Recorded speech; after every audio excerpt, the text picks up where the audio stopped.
Hello, this is Sonja from My Happy Space. Welcome back at my channel.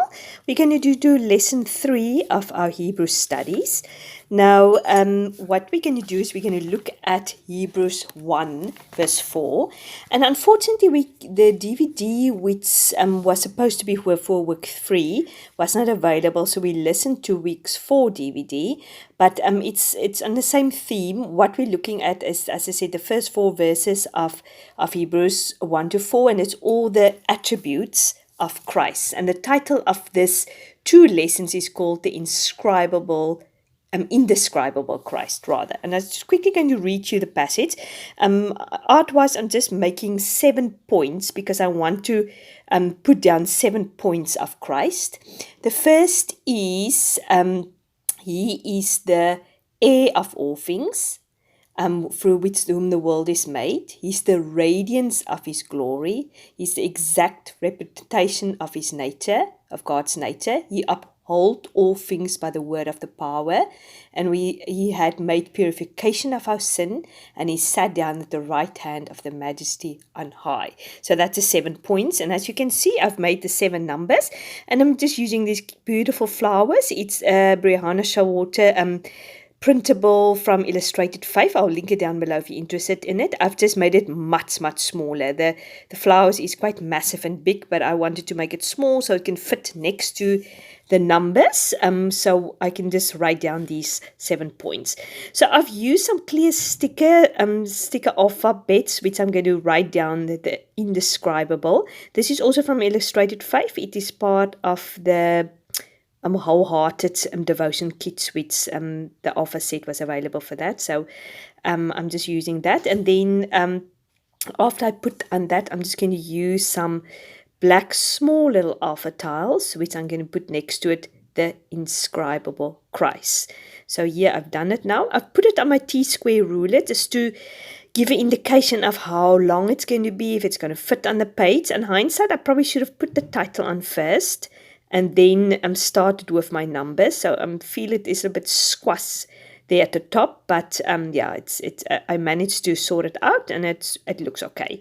So I'm just completing the word Christ, because as I said, this is the title of it.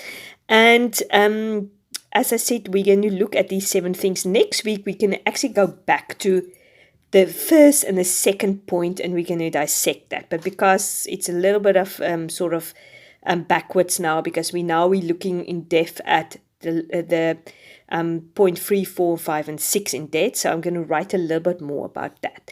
So for my first point, I've said through him the world was made. Well, no, actually, heir of all things. And a little bit more you can learn about that in Romans 8. And that is my first point. My second point is through him the world is made. And I said next week we'll look at those 2 points a little bit more in detail. Now, point number 3, it is Jesus is the radiance of his glory. Now that he is God glory.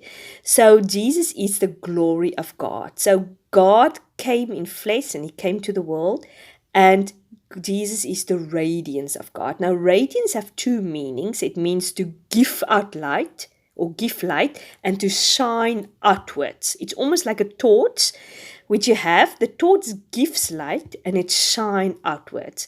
So Jesus is the giver of light, and he shines in darkness. Now, the darkness, which is described sometimes in the Bible when it says he's light, Jesus shines in the light of the darkness, it's 2 meanings. It's the essence of darkness, and it's also the attitude of sin. So it's not literally physically darkness, but it's actually the whole concept of sin in our life and what that brings. And especially it talks in John 1 verse 1 to 5 about that darkness. And then the pastor said, without no God, there's no hope. It's despair, and it's got emptiness, and that is why Jesus' light needs to shine into our dark lives, our dark hearts. Before we know Christ, our dark heart is dark. We are taken from the kingdom of darkness to the kingdom of light. So if that fact doesn't get us excited about salvation, that the biggest miracle that's ever been done is that Jesus took you from your heart of darkness to the light. And it doesn't matter what a good person you were, we are all born in sin and we all need of a savior. So we're all taken from the kingdom of darkness to the kingdom of light. So yeah, it's just we just looked at the fact that God, Jesus, is the radiance of his glory, and we dissected that a little bit. Now, number 4 is he's the exact reputation of his nature. And it means it's almost like an engrave or a stamp. So we as crafters all like a good stamp, and we measure the quality of the stamp is how clear the stamp is after we put it on the ink pad and what we can see. Now Jesus is the stamp in human, is God's stamp in human flesh. So if you take God and you would have made it a stamp in flesh, that is Jesus, because we know Jesus is God and God is Jesus, and God came down to earth in the form of Jesus. So yeah, I just love that concept that he says Jesus is the stamp in human flesh. He's the impression of God. And what I've done, yes, I just wanted to remember that by making a stamp there, and I've just used a little flower, which is also part of the illustrated 5 stamp set which I've got, and I'm just pressing under a flower just to symbolize that the fact that Jesus is the impression of God. He's like a stamp. So we're going to move on to point number 5. He upholds all things by his power. Now that upholds and that power, it's not like a muscle power that he's so strong, his muscles. What it means is almost 3 things. He maintains the world, meaning he keeps the world afloat and he keeps everything as it should be. And he caused to adhere things. He caused things to happen. And it's a process of development. As the world is ticking on, he's got his timeline. He knows exactly what's happening next. He maintained the earth. And we know this world is at the moment maintained by him, but the world is also crying out. Sort of for the end to come. He's got birth pains, the earth, as we read also in the Bible. So he upholds all these things. And we also looked at Colossians 1 verse 17 and Philippians 1 verse 6 to look a little bit further into that concept of the fact that he's upholding everything. And then the last, number 6 is he's made purification of our sins. Now we said he is the sacrifice, he made the sacrifice, and he is the sacrifice. And that's that unique thing. The high priest had to bring a sacrifice also for their sins to be purified. And then, but Jesus is our sacrifice and he's bringing the sacrifice also. And the lamb, which needed to be the sacrifice, had to be without blemish. There's no mark was supposed to be on there.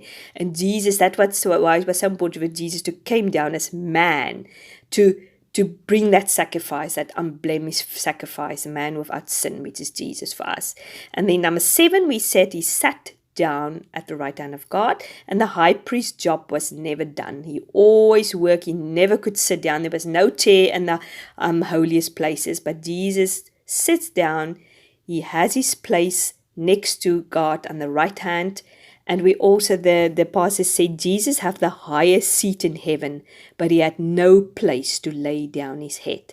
So now he has the highest place in heaven, but while he was on earth, he had no place down to, on earth. Then he gave us 7 contrasts of what Jesus is compared to the Old Testament, and that was quite interesting. Now the first contrast is Israel had the prophets to give them the word of God, but we have Jesus, which is the word. Israel had prophets. Israel and prophets was God's people, but Christ was God's eternal son now. Abram was the heir of the world, but in the New Testament is Jesus is eternal and he is the heir of everything. And then man made the tabernacle, but Jesus made everything. The law was a shadow of the good things to come, but Jesus is the brightness of God's glory. So the contrast between the shadow and the brightness. And then the next one, Israel enjoyed the Christophanes for brief moments of times, meaning Christ made appearances in the Old Testament, but now we can enjoy Christ forever. And then Moses bore the burdens of Israel, but now Jesus upholds the world. The blood of bulls and goats cannot forgive sin, but Jesus forgives sins. The high priest never sat down, but Jesus sits now down at the right hand of God. So yeah, that is just the 7 points which I love. Now I'm just using these small little alpha tiles again to put down lesson number 3. I was thinking the whole time to put lesson number 4 down, and next week lesson number 3, but I totally forgot about it, but it's not the end of the world. We're anyway going to look at the same chapter next week and just concentrate on point number 1 and 2. So I hope you enjoyed this entry and that you follow me along in our journey in Hebrews. If you like this video, I'd really appreciate it if you give it a like. If you haven't subscribed to my channel, please consider so. I'm leaving you some close-up photos, and you must have a fantastic day. God bless. Bye-bye.